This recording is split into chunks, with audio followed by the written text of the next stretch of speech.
Good afternoon, everybody. So it's really great for me to be back here. I'm the most recent graduate of this panel, and for me it's really humbling to be a part of a panelist with such amazing powerhouses that have done such great work in their own fields. For me, I graduated 2010, so it wasn't that long ago when I was actually sitting in these very seats. In addition to ethnic studies, I studied integrative biology as a pre-med. And so I lived in this building. This was where I had a lot of my classes. And I always remember running from different student organizations, always huffing and puffing as I come in from across the way, but sitting in the back rows. And I remember distinctly one day learning about epigenetics, and then thinking about how is this information going to make me a better doctor in the future. And you know, there's no denying medicine, you need science, and so there was some things that I gained from the class. But I think for me, during my time here at Cal, the lessons that I learned across the campus in the classes in Dwinell and in Barrows, I think those lessons are the ones that were the most valuable to me. And those were the classes of, at that time called Asian American Studies and Ethnic Studies. And together with those information I learned through those classes and the student organizing spaces I was a part of, the REACH API Recruitment Retention Center, the SAS, Southeast Asian Student Coalition, and then also AAADS, the Asian Pacific American Development. Hi, Samantha. Those spaces for me really transformed kind of my visions, goals, and trajectory in my career now. So as a first generation student and as a daughter of Vietnamese refugees, what Asian American Studies and Ethnic Studies did for me was I was able to, for the first time in my life, contextualize my family's experiences. I think I grew up feeling like things were happening to us all the time, right? That feeling that things are always happening to us.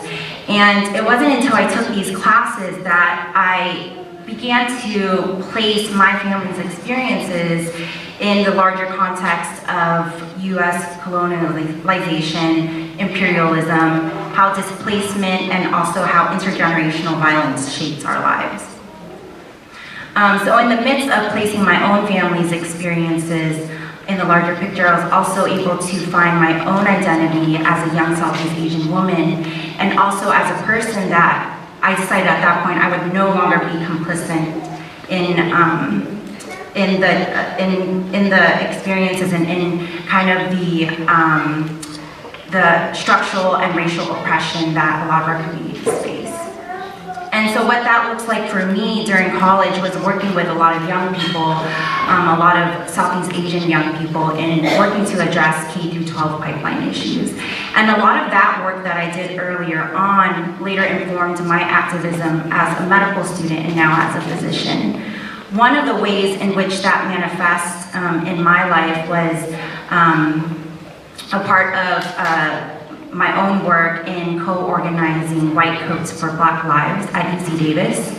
So following the lack of indictment of the police officers who murdered Eric Gardner and Mike Brown, I think a lot of medical students at that time was very reflective. One, not only about the criminal law justice system, but at that time we really started to interrogate our own systemic racism within the healthcare field. And so what we did was we started a nationwide demonstration where students, medical students from all over the nation did a die-in demonstration. And for that time, that was really new to our profession, right? Medicine is very rooted in tradition. And so initially the administration didn't know what to do with us. They were just like, what are we gonna do? They didn't know how to respond. And I think slowly that really spearheaded a lot of important conversations that needed to happen. And now people are talking more about implicit bias, about microaggressions. So one of my life goals in medicine moving forward, and I'm very young in my career, but one of my life goals is to integrate critical race theory into medical education. And so for us to really start looking at the pedagogy of medical education and start thinking about how we reinforce a lot of pathologizing of melanin bodies, of how we still teach about health disparities in a very problematic way. I remember sitting in one of my classes at UC Davis, and we were talking about diabetes and risk factors for diabetes, right? So on the screen you have all the different risk factors, and I remember seeing that being Latinx and or being Native was to us taught that it was a risk factor. And to me that's really problematic because again, this is racializing pathologies, racializing disease processes, when really we should be looking at the economic, historical, social forces that are creating poor health and health inequities. So that's one of my goals moving forward. And also, one of the other things I really strive to do is I try to, in every chance that I could get, be a part of any admissions committee that they'll allow me to sit on. Because I think it's really important for us to continuously have representation and for the next generation of physicians to reflect our diverse patient population that we're serving. So all this to say, a lot of my anti-oppression work that I'm doing right now in medicine was cultivated through my ethnic studies classes and through Asian American studies. And Asian American studies, as mentioned before, is so relevant now given the xenophobic rhetoric that is so real in our country. And how exclusionary policies have dated back before Japanese internment camps, even before the Chinese Exclusion Act and the exclusion and genocide of Native peoples, right? It's important for us to keep that in mind and to remember that every day.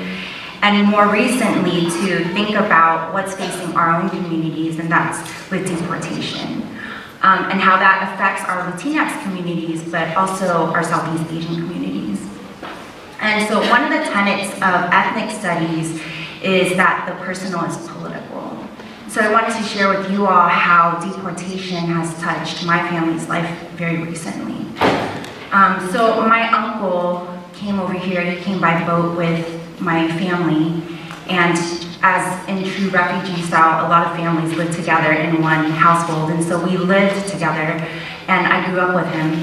And he came over as a young teen, and because of many different factors, external factors and a lot of different things, he had to make a lot of difficult life decisions. And for him, that meant being in and out of the incarceration system. And so last year, on December of 25th, 2017, he was supposed to be freed from prison on the 25th.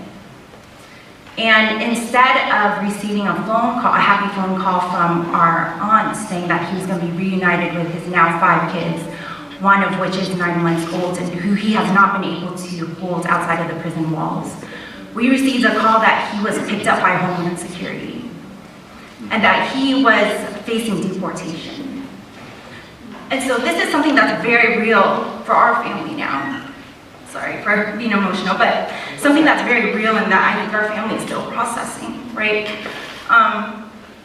So me and my family, we're very connected with communities that do a lot of work, specifically Southeast Asian, anti-deportation work for Southeast Asian communities.